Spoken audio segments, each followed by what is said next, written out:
अखिल भारतीय चित्रपट महामंडळाची पंचवार्षिक निवडणुकीची छाननी प्रक्रिया अर्जांची सुरू आहे। कोल्हापुरात चित्रपट महामंडळाच्या अर्ज छाननीवेळी राडा झाला। ज्येष्ठ कला दिग्दर्शक सतीश बेडकर यांच्या अर्जावर आक्षेप घेण्यात आला।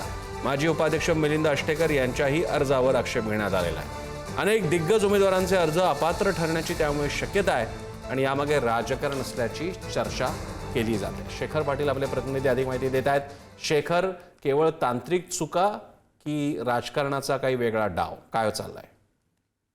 प्रसन्न सर, अगदी बरोबर आहे। हे दोन शंका जे ते उपस्थित होण्यासारख्याच आहेत आणि त्यामुळेच या संपूर्ण छाननी प्रक्रियेवेळी आता राडा झालेला आहे। मिलिंद अष्टेकर असू देत, त्यासारखे अनेक दिग्गज कलाकार असू देत, यांनी हा आक्षेप जो आहे तो त्या ठिकाणी घेतलेला आहे। अजूनही त्या ठिकाणी हे तणावाचं वातावरण आहे। मात्र आता जर बघितलं तर अर्ज छाननीची प्रक्रिया त्या ठिकाणी सुरू आहे।